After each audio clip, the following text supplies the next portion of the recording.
Okay, the next tip is that the line command actually has a tangent arc built right into it. In fact, you'll notice the icon, has a straight line and then you see this curved segment. So how do you do that?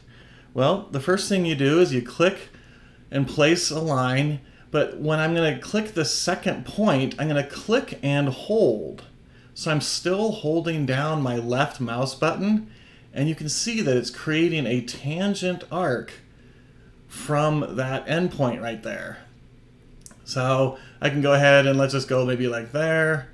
I'll come across, hover for my little snap point, like so, and then click and hold again for that tangent arc. And you can kind of see how I was able to create a slot pretty quickly.